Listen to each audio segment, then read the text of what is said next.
صوفی بابا ہوتا جس کے سامنے آپ نے وہ سلنڈر کرتے، اچھا، کہ بابا جو آپ کہیں گے میں کروں گا. صحیح. تو تصوف میں ہمارا اس پہ بڑا بلیو ہے کہ ایک ایسا رہبر، ایک ایسا مرشد، وہ ماں ہو، باپ ہو، وہ شیخ ہو، وہ استاد ہو، کوئی دوست ہو، تو اس کے سامنے سلنڈر کرنا چاہیے کہ جو آپ کہیں گے وہ میں کروں گا.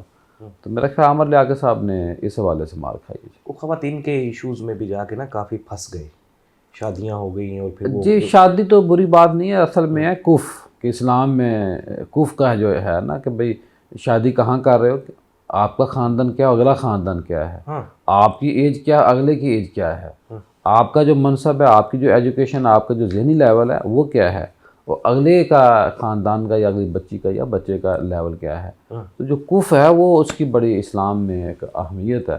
اگر وہ اپنے کف کے سسٹم کو دیکھ کے آگے شادی کرتے تو 4 شادیاں بھی کر لیتے وہ چل جانی تھی. لیکن جب ایسے لوگوں سے پالا پڑ جائے کہ بندہ پیچھے نہ مڑ کے دیکھ سکے اپنے محسنوں کو، جو ان کو پکارتے تھے، جو ان کو کہتے تھے، تو اب وہ وقت چلا گیا. سید اقرار الحسن صاحب نے بھی تو 3 کر رکھی ہیں نا، اور میرا خیال ان کا تو لائف سٹائل ٹھیک چل رہا ہے، چیزیں بھی شکر لگا اللہ کر ان کا مزید اچھا چلتا رہے. ہاں بالکل ایسے ہی تو نکاح تو ایک بہت بڑا بندے کا حسن ہے. ایک شادی، دوسری شادی، چوتھی شادی، تیسری شادی، یہ بندے کا ایک حسن ہے، یہ ایک پاور ہے. اور وہ پاور یہ ہے کہ بندے کو اللہ نے یہ حق دیا ہے، اور جو بندہ پہلی، دوسری، تیسری، چوتھی شادی کرتا ہے اس کو تو میں سمجھتا ہوں کہ اس کی قدر کرنی چاہیے. ہم ان سے ویسے شاکی نگاہ سے دیکھتے ہیں. نکاح کو آسان کرنا. جی بالکل بالکل صحیح کہہ رہے ہیں. اچھا یہ تو عامر لیاقت صاحب کی بات ہو گئی. پیر صاحب آپ کے بہت اچھے دوست ہیں وڑائی صاحب، سہیل وڑائی صاحب. سہیل وڑائی صاحب پروگرام کرنے کے پیسے لیتے ہیں مہمانوں سے؟ نہیں، ہرگز نہیں ہے. میں بالکل اس پہ پورے ایمانی کیفیت میں کہہ سکتا ہوں. بالکل ٹھیک ہے. تو ایک پیسہ نہیں لیتے. ان کی سیلری اتنی اب ٹی وی اینکر کی، وہ کوئی انہیں دے کیا سکتا ہے.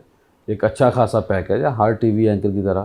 اور سہیل وڑائی صاحب تو ٹاپ 10 میں ان کا نام آتا ہے، ٹاپ 5 میں آپ نام لیں اس میں ان کا نام آتا ہے. سب سے زیادہ دیکھا جانے والا ان کا پروگرام ہے، سب سے بڑے ٹی وی پروگرام ہے، سب سے پرانا پروگرام ہے یہ. بالکل یعنی کہ 22 سال سے وہ مسلسل پروگرام کر رہے ہیں. تو یہ انہیں کوئی کچھ نہیں دے سکتا.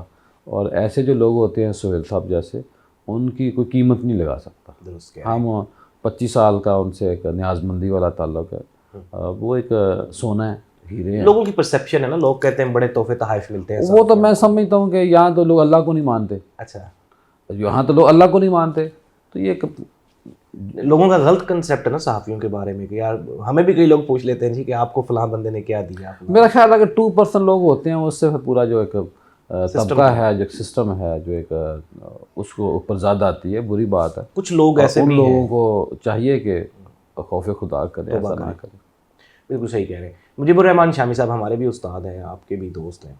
شامی صاحب بہت بڑے خوبصورت آدمی ہیں. شامی صاحب دل کے کیسے ہیں؟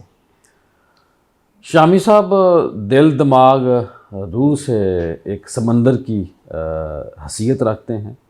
وہ جتنے عمر کے اعتبار سے بڑے ہیں، اتنے ہی کردار کے حوالے سے وہ بڑے آدمی ہیں، اتنے ہی وہ سچائی کے حوالے سے بڑے آدمی ہیں.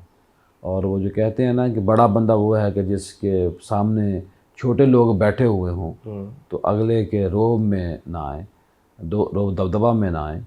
تو شامی صاحب کے پاس چھوٹے بھی بیٹھتے ہیں، بڑے بھی بیٹھتے ہیں. وہ ایک پاکستان کا ایک ہی نام ہے. یہ سہیل صاحب ہوں یا شامی صاحب ہوں، یہ اللہ پاک نے اس ملک کو سنگل بندے دیے ہیں. تو آپ دیکھیے کوئی دوسرا بندہ شامی صاحب جیسا نہیں ملتا، کوئی دوسرا بندہ سہیل وڑائی صاحب جیسا نہیں ملتا. تو یہ بہت پیارے لوگ ہیں. میاں صاحب کے بہت قریب ہیں، میاں نواز شریف دیکھیے ان کے پاس جب بھی آپ بیٹھیں تو یہ لوگوں کے کسی بچی کو لیپ ٹاپ لے کے دے رہے ہیں، کسی مریض کا خیال کر رہے ہیں. ابھی یہ 3-4 دن پہلے ہم نے فلیٹیز میں افطاری کی. اچھا جی. تو شامی صاحب جہاں شوز پہنتے ہیں مسجد فلیٹیز میں، وہیں بیٹھ کے کالیں آ رہی ہیں، لوگ کام کروا رہے ہیں، یار ایسے کر دو اس کو، یہ میں پیسے آپ کو بھیج دوں گا، اس کو آپ جانے دو. تو میں یہ سمجھتا ہوں کہ وہ ہر وقت ویلفیئر کے کام کرتے ہیں. اور اسی وجہ سے میں یہ بھی سمجھتا ہوں کہ ان کی جو صحت کے اندر برکت ہے، یہ لوگوں کی دعائیں ہیں ان کے ساتھ. بالکل صحیح. لوگوں کی پرسیپشن بھی ہے نا کہ میاں صاحب کے اور نون لیگ کے بہت قریب ہیں. نہیں، وہ ان کو یہ کچھ بھی نہیں ہے سیاسی جماعتیں. اچھا. اصل میں جو شامی صاحب ہے وہ شیخ عبد النبی نقشبندی، ایک شام 84 انڈیا میں بہت بڑی درگاہ ہے ان کی، خانقاہ ہے، نقشبندی سلسلے ان کا تعلق ہے. تو اصل جو ان کا تعلق اس درگاہ سے ہے. اچھا. وہ خاندان کے بڑے آدمی ہیں. وہ شامل ایک دن فرما رہے تھے کہ ہم بھی بزرگوں کی اولاد ہے، ہمیں بھی کوئی منع نہیں کرتا. تو اصل یہ کچھ بھی نہیں ہے، پیپل پارٹی، نون لیگ، تحریک انصاف، یہ کچھ بھی نہیں ہے. اصل ان کا وہ وہاں لنک ہے، ان بزرگوں کی نسبت سے اللہ پاک ان کے اوپر مہربان ہے. پھر سب پاکستان کا معاشرہ جو ہے نا وہ پولرائزیشن کی طرف جا رہا ہے. ایک دوسرے پہ الزام تراشی، عدم برداشت، یہ جو سیاسی لڑائی ہے اب تو خطوط بھی آنا شروع ہو گئے ججز کو.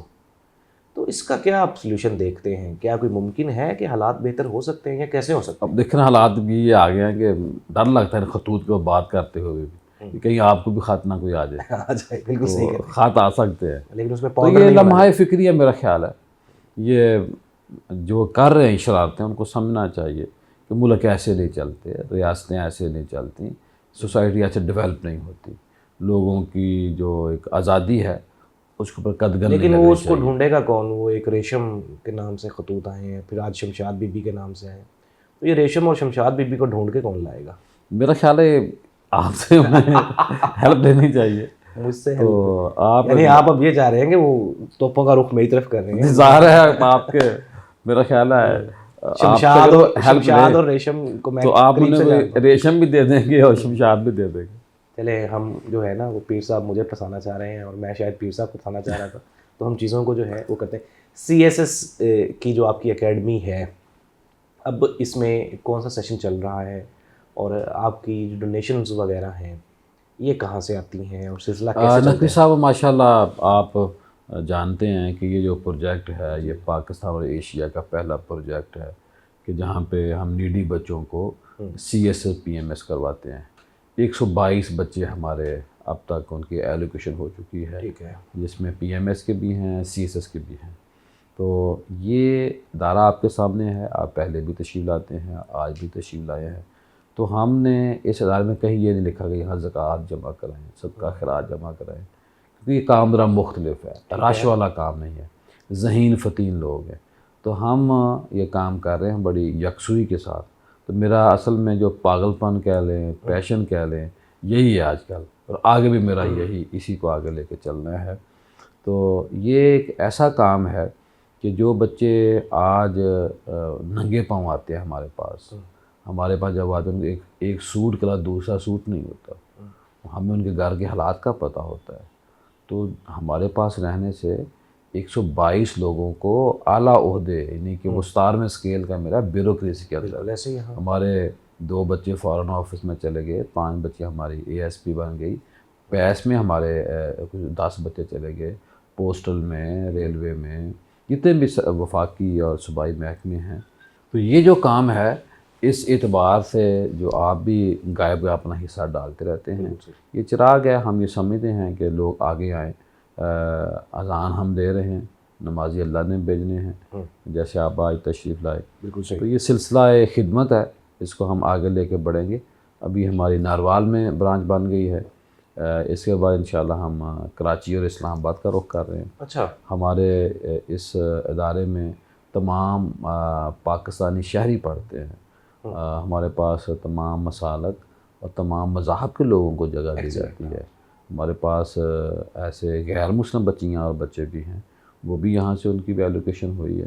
تو یوں ہم سب کو ویلکم کہتے ہیں، اور ہمارا ایک پورا سسٹم ہے. شرعی اعتبار سے ہم چیزوں کو دیکھ کے آگے بڑھتے ہیں. یہ بڑی خوبصورت بات ہے. ویسے بھی نا اگر پھر صاحب ہم لوگ دیکھیں، ہندو بچے ہمارے پاس دیکھیں نا یہ چیزیں، مسیحی کرسچن ہیں، ان بچوں کی ایلوکیشن ہوئی ہے. قائد اعظم صاحب کا پاکستان تو یہی ہے نا جی. قائد اعظم کے پاکستان کو ہم یہ چاہتے ہیں کہ جب یہ بچوں کی ایلوکیشن ہو تو یہ جو اقبال کا خواب تھا جس کی تکمیل صوفیہ کرام کی قیادت میں قائد اعظم نے سر انجام دی، بالکل صحیح، اس کے ہم بنانے میں، نخار میں، اس کے استحکام میں اپنا رول پلے کر سکیں، تاکہ کوئی ضابطہ، کوئی آئین کے مطابق چلنے والے بھی افیسر ہوں.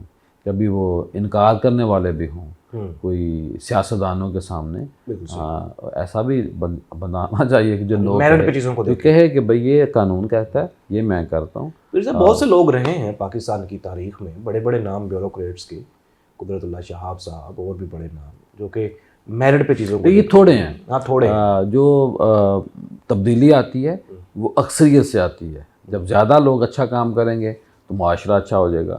تو یہ لوگ ابھی بھی ہیں لیکن بہت تھوڑے ہیں. ہم یہ چاہتے ہیں کہ ان اچھے لوگوں میں جو تعداد ہے اور بڑھ جائے. تو ہم آپ کی رہنمائی قیادت سرپرستی میں آگے بڑھنا چاہتے ہیں. انشاءاللہ ہمارے پاس فری کھانا ہے، فری کلاسیں ہیں، فری رہائش ہے. ہمارے پاس جو بھی ہم صبح چائے کا بھی اہتمام ہوتا ہے، ہفتے میں 2 دفعہ ان کو فروٹ دینے کا بھی کوشش ارادہ ہوتا ہے ہمارا. تو مالک کی مہربانی ہے، لگے ہوئے ہیں. ایکسلنٹ. تو ناظرین یہ پیر ضیاء الحق نقشبندی صاحب تھے. میں کہتا ہوں کہ اگر فار ایگزامپل پیر صاحب جیسے کچھ 4 لوگ بھی ہوں لاہور میں تو یہ لاہور بدل سکتا ہے، اور اگر 8 لوگ ہوں پورے پنجاب میں تو پنجاب بدل سکتا ہے، اور میں کہتا ہوں اگر 16 لوگ ہوں پاکستان میں تو یہ پاکستان بدل سکتا ہے. ہمیں پازیٹیوٹی کی ضرورت ہے. ہم آج جس پولرائزیشن پہ اور جس نہج پہ پہنچ چکے ہیں بربادی کی، اس سے بہتری اچھے لوگوں سے ہی ممکن ہے.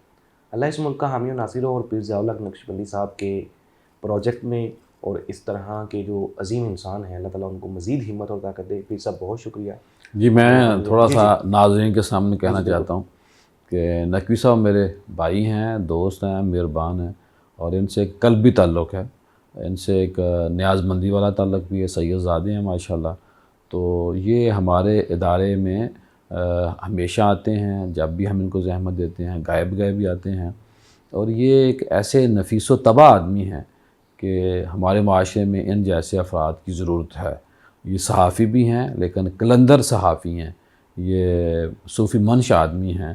ان کا جو اوڑھنا بچھونا ہے وہ ہے عام لوگوں کو پازیٹیو معلومات دینا. تو نظائر گروپ کی بھی خدمات ہمارے سامنے ہیں. میں ان کا مشکور ہوں اور علانیہ طور پہ اقرار کرتا ہوں کہ یہ بہت پیارے آدمی ہیں. سر تھینک یو، جزاک اللہ، بہت شکریہ. تو ناظرین ہم سے جڑے رہیے، انشاءاللہ اس طرح کا کانٹینٹ ہم آپ کو دکھاتے رہیں گے. اللہ اس ملک کا حامی و ناصر ہو. اللہ حافظ.